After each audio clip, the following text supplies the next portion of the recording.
नमस्कार दोस्तों, स्वागत है आपका एग्जॉन क्लासेस में। दोस्तों, अपने इस वीडियो में बात करने वाले हैं पटवारी भर्ती के डॉक्यूमेंट वेरिफिकेशन से संबंधित जो बच्चों को समस्या आ रही है उन सभी को लेकर मैं आपके बीच में उपस्थित हुआ हूँ।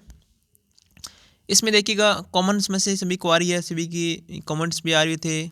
जो इन सभी समस्याएं हैं इनकी अपन चर्चा इस वीडियो में करने वाले हैं। इसमें देखिएगा, पहली जो आपकी समस्या आ रही है कि अविवाहित प्रमाण पत्र, दहेज न लेने का प्रमाण पत्र, गुटखा धूम्रपान न करने का प्रमाण पत्र कब बनवाना होगा। ये आपको जिला आवंटित होने के बाद आपके जिला स्तर पर मांगा जाएगा, क्योंकि अब की बार क्या हो रहा है कि राजस्थान राज्य विभाग खुद ये डॉक्यूमेंट वेरिफिकेशन कर रहा है। इससे पहले डॉक्यूमेंट वेरिफिकेशन राजस्थान कर्मचारी चयन बोर्ड द्वारा किए जाते थे, तो ये साथ में ले लिए जाते थे। तो अब की बार ये जिला जब आपको आवंटित हो जाएगा उसके बाद जिला स्तर पर ये भरवाया जाएगा या आपसे मांगा जाएगा ये वहाँ से। तब यानी कि ये और भी है कि जब जिला स्तर पर दोबारा भी आपके डॉक्यूमेंट वेरिफिकेशन ओरिजिनल हो सकते हैं।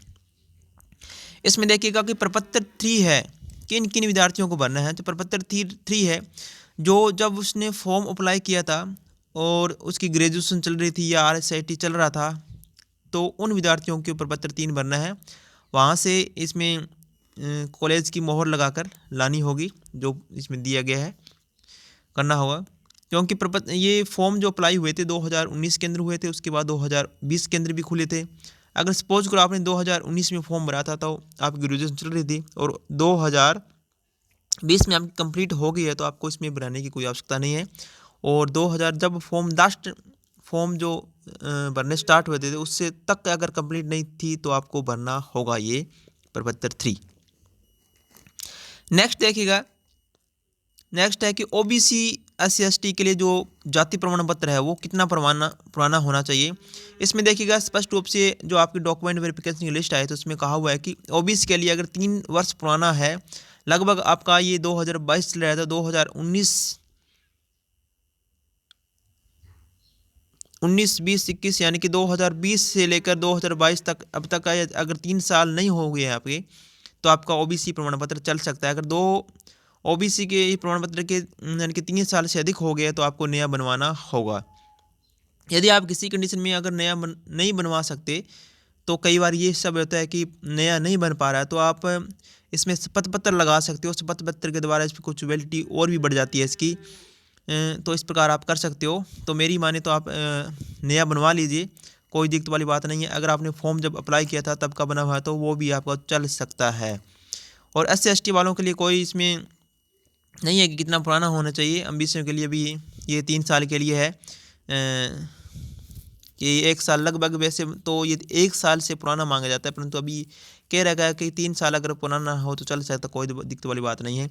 और EWS के लिए ये भी है, EWS के लिए अगर नया नहीं बनवाया है तो अगर आपने फॉर्म अप्लाई किया था तब का बना हुआ है तो वो आपका चल सकता है।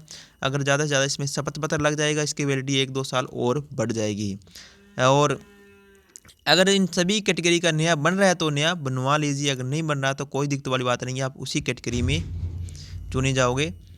आगे देखिएगा, मूल निवास प्रमाण पत्र कितना पुराना होना चाहिए। मूल निवास प्रमाण पत्र का कोई वैलिडिटी वैसे नहीं है, कितना पुराना होना चाहिए ये जितना मायने रखता है। इसमें जो मेन है जो जाति प्रमाण पत्र है, क्योंकि इस जाति प्रमाण पत्र के आधार पर ही मेरिट लिस्ट बनती है, मेरिट तैयारी होती है, अलग अलग मेरिट निकलती है, तो ये सबसे ज़्यादा इंपॉर्टेंट है। मूल निवास अगर पुराना है तो कोई दिक्कत वाली बात नहीं है, परंतु आपके पास डिजिटल होना चाहिए। और ये भी मैंने बताया नहीं कि ये डिजिटल है तो आपकी वैलिडिटी बढ़ेगी। अगर हाथ से बना हुआ है, जैसे पहले हाथ से बनता था, तो इसमें थोड़ा समस्या आ सकती है, आपको डिजिटल बनाना पड़ेगा। जाति प्रमाण पत्र वगैरह डिजिटल बनवा लीजिए। अब देखिएगा, अटेंशन फॉर्म कब भरना होगा। ये पुलिस वेरिफिकेशन के समय पुलिस वेरिफिकेशन के लिए आपके नज़दीक के थाने में ये पहुंचाया जाता है बोर्ड के द्वारा। पहले होता था, परंतु अभी ये राजस्थान राजस्व विभाग ये डॉक्यूमेंट वेरिफिकेशन कर रहा है, तो ये अभी नहीं मांग रहा है। जब आपके जिला आवंटित हो जाएगा, फाइनल मेरिट के बाद आपसे ये जिला स्तर पर भरवाया जाएगा और फिर आपका ये पुलिस वेरिफिकेशन होगा। अभी आपको नहीं ले जाना है साथ में, ये इसको आप अलग कर सकते हो अभी। अब देखिए कि एक समस्या ये भी आ रही थी कि चरित्र प्रमाण पत्र कितने बनवाने हैं और क्या ये ओरिजिनल लगाने हैं। जो आपका लास्ट ग्रेजुएशन का या लास्ट जो आपने क्वालिफिकेशन की थी उसका अगर प्रमाण पत्र है उसके आप, क्योंकि कई बार ये भी होता है कि अपन अदर स्टेट से ग्रेजुएशन वगैरह या क्वालिफिकेशन करके आते हैं अंतिम, तो आपके पास क्योंकि वहाँ से कॉलेज से एक ही चरित्र प्रमाण पत्र दिया जाता है, तो आप उसकी फ़ोटोकॉपी भी लगा सकते हो, क्योंकि फ़ोटोकॉपी लगाने के बाद आपकी उसमें साइन हो जाती है, तो वो एक तरफ से ओरिजिनल भी हो जाता है। अगर आपके नज़दीक ही आपकी यूनिवर्सिटी वगैरह कॉलेज वगैरह है तो आप इसमें ओरिजिनल भी लगा सकते हो। इसके अलावा जो 2 और बनवाने हैं आपको फर्स्ट ग्रेड अधिकारी से, वो आपको ओरिजिनल लगाने हैं, यानी कि आपको 2 फॉर्म भरने हैं और प्रत्येक फॉर्म के साथ 2 लगाने होंगे। तो आप एक व्यक्ति से यानी कि एक फर्स्ट अधिकारी से 2 बनवा लीजिए, इस प्रकार 2-2 लग जाएंगे। और जो अंतिम क्वालिफिकेशन का है उसका एक के साथ ओरिजिनल लग जाएगा और एक के साथ ये डुप्लीकेट फ़ोटोकॉपी लग जाएगी। या जो आपका अंतिम क्वालिफिकेशन का अगर आपने कहीं दूर से की है क्वालिफिकेशन, तो ये आपका फ़ोटोकॉपी दोनों के साथ भी चल जाएगी, कोई इसमें समस्या नहीं आएगी। अब देखिएगा कई बच्चों के साथ पास ये RSCIT का एडमिट कार्ड नहीं है, क्योंकि इसकी जो मार्कशीट आती है उस पर रोल नंबर नहीं लिखे होते हैं। क्योंकि वैसे मैंने एक वीडियो बनाया था VOME की साइट के लिए, क्योंकि अभी जो वहाँ से मार्कशीट निकल रही है उस पर रोल नंबर दिए होते हैं, वो 2019 से लेकर 2022 तक अब तक जो एग्ज़ाम हुए उन सभी की मिल रही है। अगर इससे इनके बीच अगर आपने RSCT किया है तो वहाँ से आप रोल नंबर सर्च कर सकते हो। रोल नंबर यानी कि अपने नाम से और डेट ऑफ बर्थ से आपका मार्कशीट VOME की साइट पर मिल जाएगी और वहाँ पर उसमें रोल नंबर लिखे हुए होते हैं। अगर रोल नंबर नहीं है तो लर्नर कोड भी लगा सकते हो, कोई दिक्कत वाली बात नहीं है। और इसके एक कोने में जो मार्कशीट होती है आपकी, उसके कोने में इस साइड में क्रमांक दिए होते हैं, वो रोल नंबर क्रमांक होते हैं, और इस साइड लर्नर कोड होते हैं, वो भी लगा सकते हो, कोई समस्या आपको नहीं आएगी। और पहचान पत्र कौन सा ले जाना? पहचान पत्र आप देखिएगा आधार कार्ड ले जा सकते हो, वोटर ID ले जा सकते हो। इसके अलावा पैन कार्ड है तो पैन कार्ड ले जाना, कोई समस्या नहीं आएगी आपको। विवाहित प्रमाण पत्र नहीं है तो क्या करिए? देखिएगा कई बच्चों की शादी पहले हो गई थी, उसमें ये विवाहित प्रमाण पत्र नहीं बनते थे या किसी वजह से नहीं बनाया था, क्योंकि इसमें कुछ लिमिट होती है 3-4 महीनों की, शायद तक 3 महीनों की होती है। उसके अंदर जो शादी हो जाती है उसके टाइम बनवाना होता है, उसके बाद थोड़ा ज़्यादा प्रोसेस लगता है। अगर नहीं बनवाना है तो कोई घबराने की बात नहीं है आप इसमें, क्योंकि भी एक फॉर्म आ रहा है विवाहित प्रमाण पत्र बनवाने का, उसको आप नोटरी से अटेस्ट करके कर देता है, तो वहाँ से वो आपका ये मान्य होता है, वो भी आप लगा सकते हो, कोई इसमें समस्या नहीं आएगी। एक देखिए फॉर्म भरते समय जिसने अपनी आय 2.5 लाख से कम भरी है तो क्या करना होगा? अगर 2.5 लाख से कम भरी है, चाहे किसी भी कैटेगरी का हो, तो आपको आय प्रमाण पत्र बनाना जरूरी है, आय प्रमाण पत्र आपको लगाना होगा। इसमें देखिएगा अगर 2.5 लाख से कम बढ़ता है तो थोड़ी बहुत फीस में छूट उसको मिल जाती है, परंतु इसका कोई एक्स्ट्रा कोई लाभ नहीं मिलता है। केवल आपको 2.5 लाख से कम भरी है तो आपको ये आय प्रमाण पत्र लगाना होगा।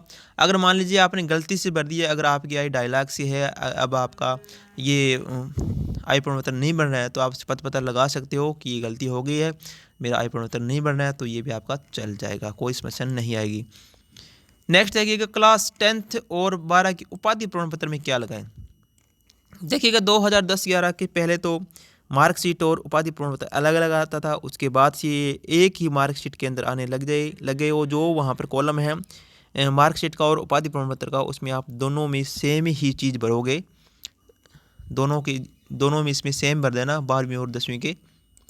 नेक्स्ट देखिएगा ग्रेजुएशन की डिग्री अभी तक नहीं आई तो क्या करें? अगर ग्रेजुएशन की डिग्री अभी तक आपके पास नहीं आई है, आपके पास प्रोविजनल डिग्री होगी, वो आप लगा सकते हो, इसमें कोई समस्या नहीं आएगी। और कोरोना का रिपोर्ट सर्टिफिकेट कब नहीं? कोरोना रिपोर्ट सर्टिफिकेट मांगा गया है 72 घंटों का होना चाहिए।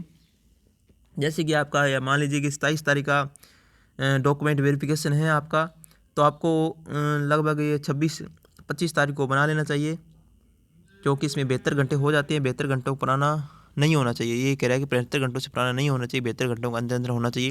वैसे तो जैसे कई स्टूडेंट से मैंने बात हुई है कि ये कोरोना कोड को कोई नहीं पूछ रहा है, केवल ये एक मांग रहे हैं कि कोरोना रिपोर्ट होना चाहिए।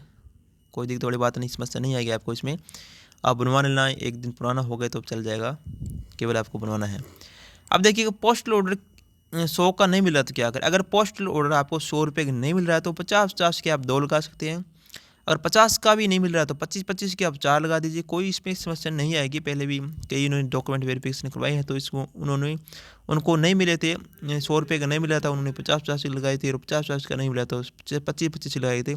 देखिए ये राजस्थान कर्मचारी चयन बोर्ड है जयपुर है, इनको ये 100 रुपये की फीस अदा हो जाती है, चाहे आप 100 रुपये लगाओ, चाहे आप सॉरी 50-50 के लगाओ या 100-100 के लगाओ या 25-25 के लगाओ, कोई समस्या इसमें नहीं आएगी।